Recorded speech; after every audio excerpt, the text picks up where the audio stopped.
সুপ্রিয় দর্শক, সবাইকে স্বাগত জানাচ্ছি বৈশাখী টেলিভিশনের অনুসন্ধানমূলক অনুষ্ঠান ক্রাইম অ্যান্ড ফলো আপে।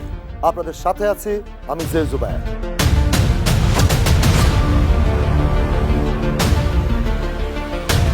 সরকারের পয়সা কিভাবে তারা এইভাবে বিলন কইরা তাদের পকেট বাড়ি করছে।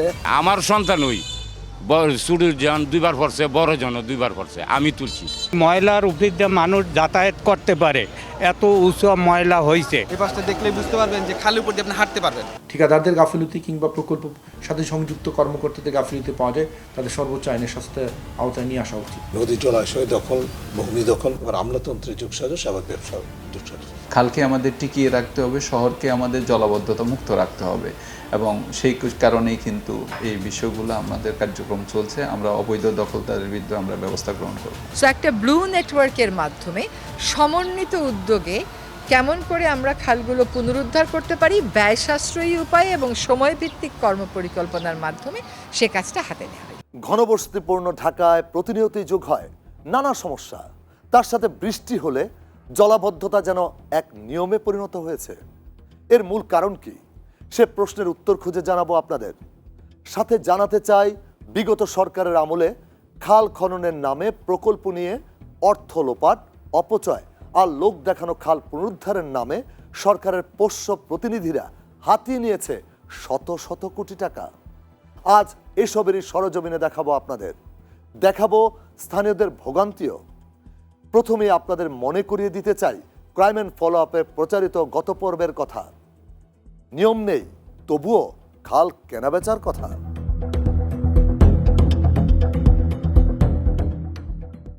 ক্রাইম অ্যান্ড ফলো আপের গত পর্বে আমরা একটু ফিরে যেতে চাই।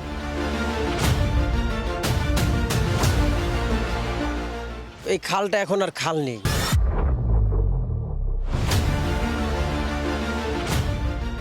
জোর যার মূল্য তার একটা কথা আছে। সরকারি জায়গা দেখলে ওটা নিজের জায়গা মনে করে। সিএসএ আছে, আরএসএ আছে, কিন্তু সিটিতে যাইয়া সমস্যা করছে তার। এই খাল মেরে দিয়া এই যে বাড়িঘর বিল্ডিং করে ফেলছে। ঢাকা উত্তর সিটি কর্পোরেশন ওয়াসার জরিপ মতে 1985 সালে 54টি খালের অস্তিত্ব থাকার কথা থাকলেও ভয়াবহ কথা হলো সেখান থেকে প্রায় 40টি খাল সরকারি নথি থেকে উঠান। পাওয়া যাচ্ছে না কোনো হদিস। শুনলে আরো অবাক হবেন, কোথাও কোথাও দখল দূষণে সংকুচিত হওয়া খালগুলো এখন ব্যক্তি মালিকানায় চলে গেছে। খালের বুকেই গড়ে উঠেছে বহুতল ভবন। প্রশ্ন জাগতে পারে, এও কি সম্ভব?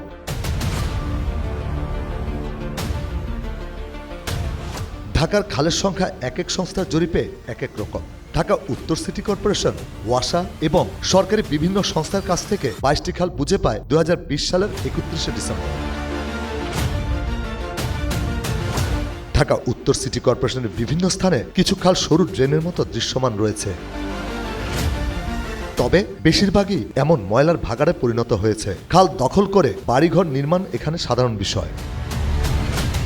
বাড্ডা শাহজাদপুর গুলশান লেক থেকে বালু নদী পর্যন্ত বিস্তৃত শাহজাদপুর সুতিভোলা খাল একপাশে ড্রেনের মতো। পানি প্রবাহ শাহজাদপুর কালভার্টের সুইচ গেটে থেমে গেছে, আর এই সুইচ গেটটি এখন আছে বিকল অবস্থায়।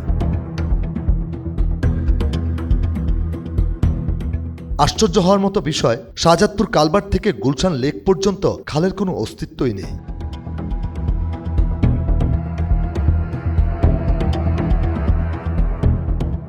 সিএস মোতাবেক এখানে প্রায় 1 কিলোমিটার খাল উল্লেখ থাকলেও সেখানে এখন ডেভেলপার আর ব্যক্তি মালিকানায় গড়ে উঠেছে বহুতল ভবন সহ অসংখ্য বাড়ি ঘর। মোহাম্মদপুর, মিরপুর সহ বিভিন্ন স্থানের খালের অবস্থাও একই রকম। দূষণ আর দখলে অস্তিত্ব হারাতে বসেছে নগরের পানি প্রবাহের পথ এই খালগুলো। সিএসএ আছে, আরএসএ আছে, কিন্তু সিটিতে যাইয়া সমস্যা করছে তার। এই খাল মেরে দিয়া এই যে বাড়িঘর বিল্ডিং করে ফেলছে। এই খালটা এখন আর খাল নেই। এটা যারা দখলবাজ আছে তারা বিভিন্নভাবে তারা দখল করে আছে।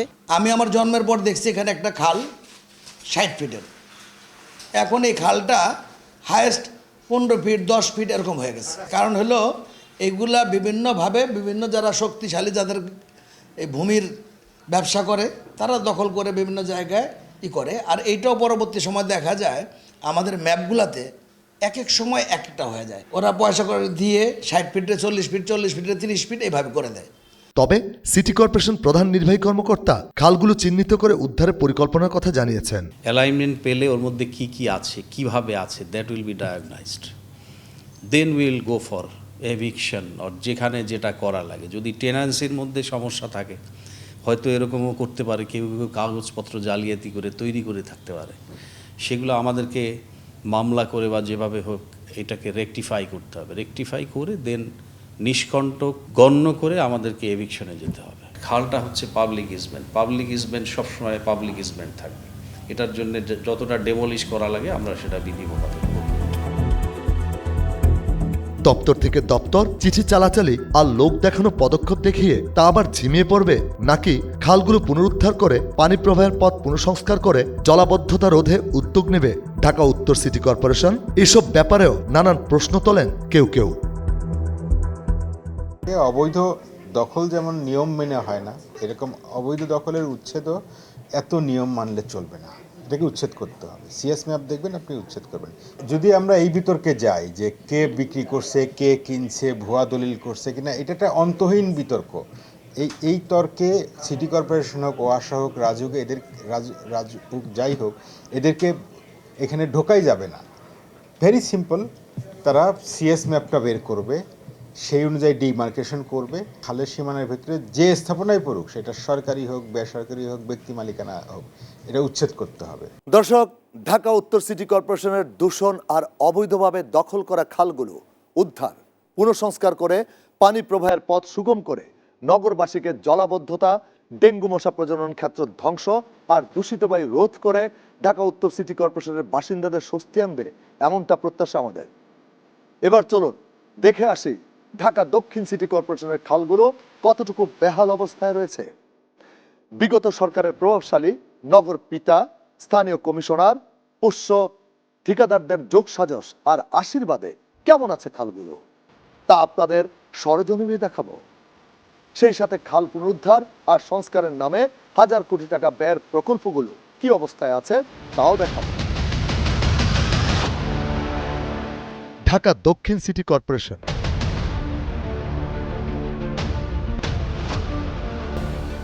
৭৫টি ওয়ার্ড আর 10টি অঞ্চল নিয়ে গঠিত এই সিটি কর্পোরেশন, যার মোট আয়তন ১০৯.২০ বর্গ কিলোমিটার। জনসংখ্যার ঘনত্ব প্রতি বর্গ কিলোমিটারে ৩৯,৩৭১ জন। এই সিটি কর্পোরেশন এলাকা ঘিরে রয়েছে বুড়িগঙ্গা, শীতলক্ষ্যা ও পালু নদী। উল্লেখযোগ্য খালগুলির মধ্যে রয়েছে কালুনগর খাল, হাজারীবাগ খাল, ধানমন্ডি লেক, রামপুরা খাল, মান্ডা খাল, জোয়ারি খাল, কাজলা খাল, ডিএনডি রোডসাইড খাল, কুতুবখালী খাল, ঢাকা চট্টগ্রাম রোডসাইড খাল, শ্যামপুর খাল।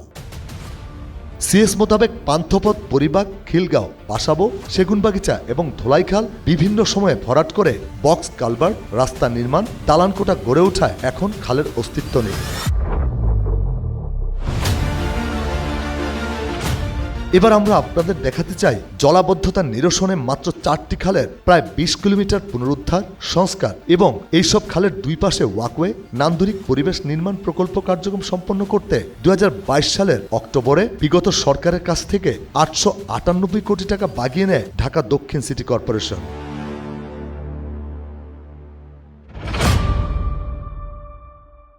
প্রকল্পের আওতায় 3.9 কিলোমিটার জিরানি খাল পুনরুদ্ধার ও উন্নয়ন ব্যয় ধরা হয়েছে 169 কোটি 91 লাখ টাকা। 2.4 কিলোমিটার কালুনগর খাল পুনরুদ্ধার ও উন্নয়ন ব্যয় 93 কোটি 79 লাখ টাকা ধরা হয়েছে। 8.7 কিলোমিটার মান্ডা খাল উন্নয়নে ব্যয় ধরা হয়েছে 2,175 কোটি টাকা। 4.78 কিলোমিটার শ্যামপুর খাল উন্নয়নে 177 কোটি 1 লাখ টাকা ব্যয় ধরা হয়েছে। বাকি ব্যয় প্রকল্পে ইউটিলিটি লাইন স্থানান্তর, পরামর্শক খাত, কেবিন পিকআপ, মোটরসাইকেল, কম্পিউটার ক্রয় সহ খাল উন্নয়ন ঘিরে বিভিন্ন খাতে ধরা হয়েছে।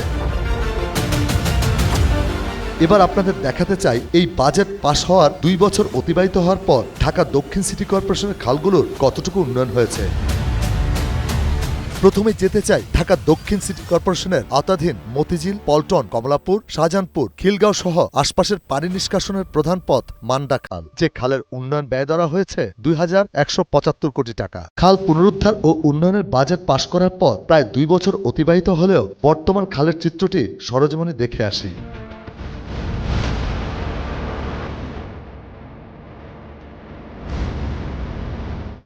এই খালটি কিছু স্থানে পানি প্রবাহের পথ থাকলেও বেশিরভাগ স্থান দেখলে বোঝা যাবে না এটা পানি প্রবাহের খাল না ময়লার ভাগাড়।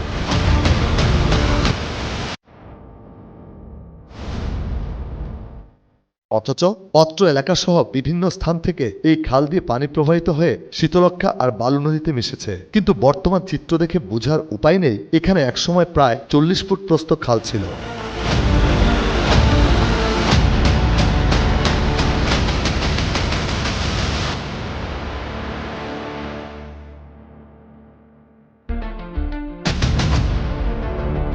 দূষণ আর দখলে এই খালটি তার অস্তিত্ব হারাতে বসেছে, যার কারণে মতিঝিল, খিলগাঁও, মান্ডা, পল্টন, শান্তিনগর সহ রাজধানীর আশপাশের সামান্য বৃষ্টি হলেই তলিয়ে যায় অথই পানিতে। নগরবাসীরা পড়েন নানান দুর্ভোগে।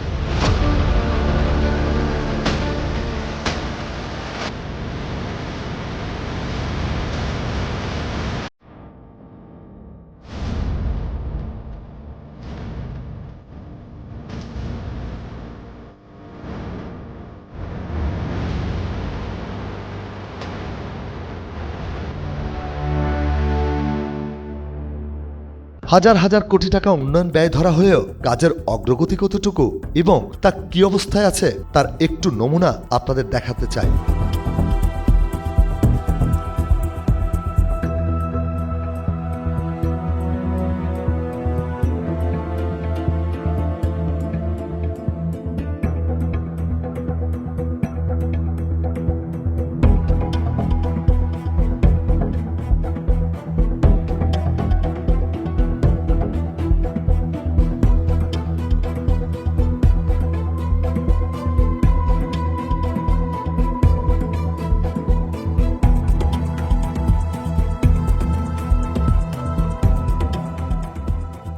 আপনারা দেখলেন মুগদা মান্ডা খালের অল্প কিছু বাস্তব চিত্র, জানলেন খালের পুনরুদ্ধার আর উন্নয়ন ব্যয়ের জন্য ঢাকা দক্ষিণ সিটি কর্পোরেশন বিগত সরকারের কাছ থেকে নিয়েছেন 2175 কোটি টাকা। এত বাজেট গেল কোথায়? সে প্রশ্নের উত্তর মিলবে সচিত্র প্রতিবেদনে। চলুন আবারও ঘুরে আসি মুগদা মান্ডা সহ ঢাকা দক্ষিণ সিটি কর্পোরেশনের পানি নিষ্কাশনের গুরুত্বপূর্ণ খালগুলো থেকে। মুগদা মান্ডা খালের সাথে যুক্ত হয়েছে শাহজাহানপুর হয়ে আসা ঝিলপার খাল। সচিত্র প্রতিবেদন দেখে কি বোঝা যায় এটা খাল না ড্রেন নাকি ময়লার ভাগাড়? মুগদা মান্ডা ও ঝিলপার খাল শুধু যে ময়লার ভাগাড় তাই নয়, এই খালটি 40 ফুট প্রস্থ থাকলেও খাল ঘেঁষে এইসব দালান কোঠা গড়ে ওঠায় তা হয়ে গেছে অনেকটা সরু ড্রেনের মতো।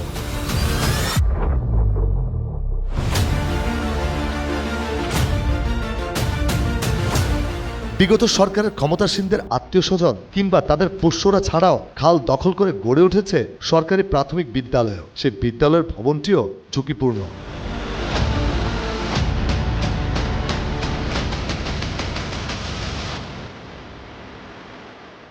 খালটার ভিতরে অনেক জায়গা নিয়ে আছে, তারা করে নিছে। সরকারি স্কুল সরকার কাজের লাগে এই করবো।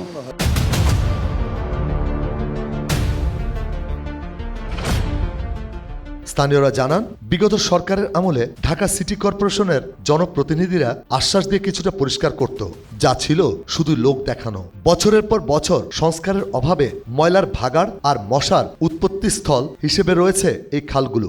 ময়লা পরিষ্কার করে না, ছাপা করে না বছরে একবারও। এই ময়লার উপর দিয়ে মানুষ যাতায়াত করতে পারে, এত উঁচু ময়লা হয়েছে। খালের চারপাশের জায়গাগুলি দখল করে বিল্ডিং করে খাল আস্তে আস্তে শুরু হয়ে গেছে এবং এই খালের এখন দেখা যাচ্ছে না। ডেঙ্গু এমন একটা বহবা হয়েছে মানে বলার বাইরে। কত সরকারই তো আমার জীবনে আমি দেখলাম। বিএমপি আসলো, তাইনেরও বাইঙ্গা চুইরা কইল কালটা উন্নয়ন করব। এর ভিতর আওয়ামী লীগ সরকার আইল, 18 বছর খাইলো, কিছু হইল না। আমরা তো উন্নয়ন আর দেখতেই পারলাম না। ডক্টর ইনুস সাহেব আইসে, আমরা তাইনের কাছে দিনভাবে অনুরোধ বলছি, তাইনে একটা দৃশ্যমান দেখতে চাই। খালের লগে বাড়িঘর আছে, এখন তো রাস্তা নেই। এক বিকল্প কাল ছাড়া আর কোনো রাস্তা নেই। আর কত পোলাভান এই খালের মধ্যে পইরা মরছে তার কোনো নেই। আমার সন্তান ওই ছোটোর জন 2বার পড়ছে, বড় জন 2বার পড়ছে, আমি তুলছি। আমি আরও কত পোলাভানটাও তুলছি। গণমাধ্যমের সামনে খাল উন্নয়নের নামে বিগত সরকারের আমলে ঢাকা দক্ষিণ সিটি কর্পোরেশনের ভাওতাবাজি, লোক দেখানো খাল সংস্কারের প্রতিবাদ করলে স্থানীয় কমিশনার কিংবা তাদের পোষ্য ক্যাডারদের চক্ষুশূলে পরিণত হতো স্থানীয় বাসিন্দারা। এটা যখনই বাজেট হয়, বাজেটের পরে একটুখানি কাজ করে, সামান্য কাজ করে, লোক দেখানো কাজ। আমরা দেখি যে ক্রেন আসে, একটু কাজ করে তো করে না। জনপ্রতিনিধিদের কথা বলে আসলে কি বলবো, ওদের কথা তো সবাই মোটামুটি জানে। এরা একদলীয় কায়েম করছে দেশে। এবার মুগদা মান্ডা খালের সার্বিক পরিস্থিতি জানতে আমরা যাই ঢাকা দক্ষিণ সিটি কর্পোরেশনের ভবনে। জানতে চাই সিটি কর্পোরেশনের প্রধান নির্বাহী কর্মকর্তার কাছে হাজার হাজার কোটি টাকা মান্ডা খালের উন্নয়নের বরাদ্দ হলেও তা দৃশ্যমান নয় কেন। খালগুলো যখন আমরা উত্তরাধিকারের সূত্রে প্রাপ্ত হই, আসলে খালের চিত্রে ছিল না। অর্থাৎ যেটি মূল অবয়ব যেটিকে বলি, অর্থাৎ তার জন্মলগ্ন থেকে যে চরিত্র, যে গতি বা প্রবাহ কিংবা যে অবস্থান ছিল বা যে পরিসীমা ছিল, সেটি কোনোটি আসলে ওই অবস্থায় আমরা পাইনি। তো ঢাকা শহরের জলাবদ্ধতার বিষয়গুলো বিবেচনা নিয়ে কিন্তু আমরা খালের একটি প্রকল্প নেওয়া হয়েছে। সেই প্রকল্পের কার্যক্রমটি চলছে বিশেষভাবে বড় 4টি খাল, আমাদের কালুনগর, জিরানি, মান্ডা, শ্যামপুর, এই 4টি খালকে একটি প্রকল্পের আওতায় এনে এটিকে প্রথমত তার পরিসীমা নির্ধারণ পূর্বক উভয় পাশে সেই গাছ লাগানো থেকে শুরু করে নান্দনিক পর্যায়ে নিয়ে এসে খনন করে তার প্রবাহটি রাখার জন্য এবং শহরের যে সাথে যে একটা কানেক্টিভিটি বিশেষভাবে খালের তৈরি করা, সে কার্যক্রমটি কিন্তু চলমান আছে। বিগত সরকারের সময় যেসব নগরপিতা, কমিশনার, ঠিকাদার, কর্মকর্তারা খাল উন্নয়নে গড়িমসি কিংবা অর্থ অপচয় করেছে, তাদের বিরুদ্ধে কি ব্যবস্থা গ্রহণ করবেন তাও আমরা জানতে চাই প্রধান নির্বাহী কর্মকর্তার কাছে। খালকে আমাদের টিকিয়ে রাখতে হবে, শহরকে আমাদের জলাবদ্ধতা মুক্ত রাখতে হবে এবং সেই কারণেই কিন্তু এই বিষয়গুলো আমাদের কার্যক্রম চলছে। আমরা অবৈধ দখলদারের বিরুদ্ধে আমরা ব্যবস্থা গ্রহণ করব। দর্শক দেখলেন, বাজেট পাশ হওয়ার প্রায় 2 বছর গত হলেও বিগত সরকারের আমলে মুগদা মান্ডা খালের পুনরুদ্ধার আর উন্নয়নের অগ্রগতি। এবার দেখাতে চাই ধানমন্ডি, আজিমপুর, মোহাম্মদপুর ও তার আশপাশ এলাকার পানি নিষ্কাশনের গুরুত্বপূর্ণ খাল হাজারীবাগ খালের উন্নয়ন চিত্র, যা দেখলে হতভম্ব হবেন আপনিও। ধানমন্ডি, আজিমপুর, হাজারীবাগ, মোহাম্মদপুর সহ ঘনবসতিপূর্ণ এই এলাকার পানি হাজারীবাগ খাল নামে পরিচিত এই খাল দিয়ে নিষ্কাশন হয়ে থাকে। এই খালটি একসময় বিশাল আকার থাকলেও কালের বিবর্তনে তা ভরাট হয়ে গড়ে উঠেছে শিল্প প্রতিষ্ঠান, রাস্তা, কালভার্ট, হারিয়ে গেছে বুড়িগঙ্গার সাথে হাজারীবাগ খালের মিলনস্থল।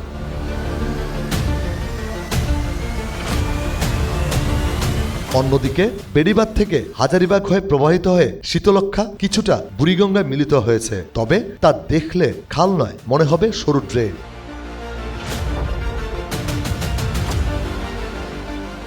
এই খালটি সরু হলেও পানি প্রবাহের গতি কিছুটা রয়েছে এবং খাল উন্নয়ন কার্যক্রম অংশ হিসেবে খালের 2 ধারে ওয়াকওয়ে নির্মাণ করা হয়েছে। স্থানীয়দের প্রশ্ন, খাল পার পানি প্রবাহের পথের 2 ধারে ওয়াকওয়ে দিয়ে লাখ লাখ মানুষের হাঁটা চলা, সেখানে ইট পাথরের পিলার স্থাপনের স্থানে কাঠ ব্যবহার হয় কিভাবে? তখন আমরা এলাকাবাসী যদি এটা বলি, ওরা এক কথা কইব যে আমাদের টেন্ডার এটা আছে, বাস, আমাদের বলার আর কিছু নাই। ভাঙ্গা এটা মানে এটা পুরা ওই সাইডের দিনে পুরাটাই অকার্য হয়, বলার কোনো রাস্তা ছিল আমাদের? বিগত সরকার যে চলে গেছে, যে সরকারের পয়সা কিভাবে তারা এইভাবে বিলীন কইরা তাদের পকেট বাড়ি করছে। উন্নয়ন কাজ সম্পন্নের 2 বছর পেরুতে না পেরুতে দক্ষিণ সিটি কর্পোরেশনের এই ওয়াকওয়ের বেহাল অবস্থা আপনাদের এক নজর দেখাতে চাই।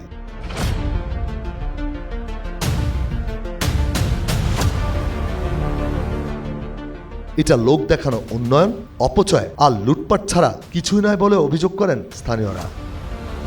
আমলা ভৈরারা খায়া আজকে এই দেশের এই পরিণতি, মানুষের চলার রাস্তাটারে ব্যাপক ঘটাই দিচ্ছে। হাজারীবাগ খাল উন্নয়নের বর্তমান অবস্থা নিয়ে আমরা কথা বলি ঢাকা দক্ষিণ সিটি কর্পোরেশনের প্রধান নির্বাহী কর্মকর্তার সাথে। এখানে যে ত্রুটি বিচ্যুতির কথা বলেছেন, সেগুলোর ক্ষেত্রে আমরা হয়তো যেহেতু নলেজে এসেছে আমরা সেগুলো খতিয়ে দেখব। অবশ্যই যদি কোনো রকমের অনিয়ম হয়ে থাকে আমরা সিটি কর্পোরেশনের পক্ষ থেকে তদন্ত সাপেক্ষে আমরা ব্যবস্থা গ্রহণ করব। খাল উন্নয়নের নামে হাজার হাজার কোটি টাকা বাজেট পাস এবং এহেন কর্মকাণ্ড নিয়ে কি ভাবছেন নগর পরিকল্পনাবিদরা? সরকারের কর্তৃপক্ষরা জানে না খালের লেংথ কত এবং তার কতটুকু অবৈধ দখল, কতটুকু বৈধভাবে এখনও টিকে আছে। আর খালগুলোকে তো আমরা দিনে দিনে বর্জ্যের ভাগাড়ে তৈরি করেছি। সারা বিশ্বে এই ধরনের খাল নদীর নেটওয়ার্ক যে শহরগুলোতে আছে সেগুলোকে বলা হয় সৃষ্টিকর্তার আশীর্বাদ, কিন্তু এখন মনে হচ্ছে যে খালগুলো আমরা এমন পর্যায়ে নিয়ে এসেছি সেটা আশীর্বাদের বদলে অভিশাপের মতো ধুকে ধুকে পাচ্ছে। আর বিগত সরকারের আমলে আমরা দেখেছি সবচেয়ে বেশি দুর্নীতি হয়েছে যে কোনো অবকাঠামো নির্মাণে। আমরা বলে থাকি যে 10 টাকার নির্মাণ ব্যয় হলে 3 টাকা খরচ হয় না, এই ধরনের একটা পরিস্থিতি। এবং আমাদের যে রডের বদলে বাঁশ দেয়া, এই কথাটা কিন্তু সংবাদ মাধ্যমে প্রচুর এসেছে। তো হাজারীবাগে ওয়াকওয়ের নাম দিয়ে যা করা হয়েছে ঠিক তেমনি অনুরূপ একটা ঘটনা, যেখানে আমরা যে কলামগুলো বা পেয়ারগুলো যেটা, সেখানে আমরা দেখছি যে গাছের গুঁড়ি দিয়ে দেওয়া হচ্ছে। গাছের গুঁড়ি তো একটা পচনশীল, যেখানে খাল আছে পানি আছে খুব দ্রুত পচে যাবে, নিশ্চিতভাবেই এই ডিজাইনের গাছের গুঁড়ি থাকবার কথা ছিল না। অথচ দুর্ভাগ্যজনক যে এই ধরনের একটা প্রকল্প তৈরি করে তারা টাকাও নিয়ে চলে গেছে। অথচ এখন দিন শেষে সেই এলাকাতে এই ওয়াকওয়েটা ভেঙে পড়ছে এবং জনগণ যে হতাহত হচ্ছে তার দায়িত্ব নিতে কেউ আসছে না। তিনি জানান, খাল উন্নয়নের নামে যারাই সরকারি অর্থ অপচয় লুটপাট করেছে তাদের আইনের আওতায় আনা উচিত এবং খাল উন্নয়ন ও সংস্কারে কঠোর হওয়ার পরামর্শ দেন এই নগর পরিকল্পনাবিদ। প্রতিটা প্রকল্পের গুণগত মানের অডিটিং দরকার। সেই অডিটিংয়ের মাধ্যমে যদি ঠিকাদারদের গাফিলতি কিংবা প্রকল্পের সাথে সংযুক্ত কর্মকর্তাদের গাফিলতি পাওয়া যায় তাদের সর্বোচ্চ আইনের শাস্তির আওতায় নিয়ে আসা উচিত। খাল পুনরুদ্ধার ও সংস্কারে কি ভাবছেন তত্ত্বাবধায়ক সরকার, সে বিষয়ে জানতে চাই পরিবেশ, বন, জলবায়ু পরিবর্তন মন্ত্রণালয়ের উপদেষ্টার কাছে। আমরা একটা কংক্রিট কর্মপরিকল্পনার মাধ্যমে কাজটা শুরু করে দেব। একটা কোনো খালকে 400 কোটি টাকা দিয়ে উদ্ধার করলাম আর বাকি 15টা খাল দখল আর দূষণমুক্ত হলো, এটা কিন্তু আইডিয়া হতে পারে না। সো একটা ব্লু নেটওয়ার্কের মাধ্যমে সমন্বিত উদ্যোগে কেমন করে আমরা খালগুলো পুনরুদ্ধার করতে পারি ব্যয় সাশ্রয়ী উপায়ে এবং সময়ভিত্তিক কর্মপরিকল্পনার মাধ্যমে সে কাজটা হাতে নেওয়া হয়েছে। পুনরুদ্ধার আর উন্নয়ন কাজে প্রথম বাধাই ছিল রাজনৈতিক দুর্বৃত্তায়ন আর দুর্নীতি, তাই এগুলো আগে শক্ত হাতে দমন করার পরামর্শ দেন টিআইবি নির্বাহী কর্মকর্তা। এটাকে নিয়ন্ত্রণের জন্য উপায় হচ্ছে যে রাজনৈতিক পলিটিক্যাল কমিটমেন্ট, যেটা রাজনৈতিক অঙ্গীকার, আমলাতান্ত্রিক অঙ্গীকার, কিন্তু সেটা শুধু কাগজে কলমে বক্তৃতায় বড় ধরনের স্লোগানের মধ্যে থাকলেই হবে না, সেটা কার্যকরভাবে বাস্তবায়ন করতে হবে, কারোর প্রতি ভয় করুণা না করে। সেই জায়গাটি একদিন পর্যন্ত আমরা পাইনি। এখন এই সুযোগটা সৃষ্টি হয়েছে, আমরা আশা করব সেই সংস্কৃতির পরিবর্তন হবে। দর্শক দেখলেন ঢাকার খালের উন্নয়নের বাজেট, পাশাপাশি উন্নয়ন অগ্রগতির বর্তমান অবস্থা। নিশ্চয়ই আপনাদের মনে প্রশ্ন জেগেছে, যুগের পর যুগ খাল পুনরুদ্ধার আর সংস্কারের নামে কত হাজার কোটি টাকা বাজেট হয় 2 সিটি কর্পোরেশনে। তার সাথে যুক্ত ঢাকা ওয়াসা, যাদের যোগ সাজসে ইতিপূর্বে হাজার হাজার কোটি টাকার বিনিময়ে খাল কেনাবেচা হয়েছে। উন্নয়নের নামে লোপাট হয়েছে সহস্রাধিক কোটি টাকা। আজ আংশিক দেখিয়েছি, আগামীতে আরও বিস্তারিত নিয়ে হাজির হব। বর্তমান সরকার এসব বিষয়ে দ্রুত ব্যবস্থা নেবেন এমনটাই প্রত্যাশা আমাদের। আপনার চারপাশে ঘটে যাওয়া সমাজের নানা অসঙ্গতি, অনিয়ম, অপরাধ, দুর্নীতির সঠিক চিত্র তুলে ধরবে ক্রাইম অ্যান্ড ফলো আপ। এরকম কিছু দেখলে বা জানা থাকলে যোগাযোগ করুন স্ক্রিনে দেওয়া এই নম্বরে। আমাদের ইমেলও করতে পারেন এই ঠিকানায়। আজ বিদায় নিচ্ছি, তবে ফিরে আসব আগামী পর্বে। সে পর্যন্ত ভালো থাকুন, সুস্থ থাকুন, আর মনে রাখবেন, অসঙ্গতি যেখানে, ক্রাইম অ্যান্ড ফলো আপ সেখানে।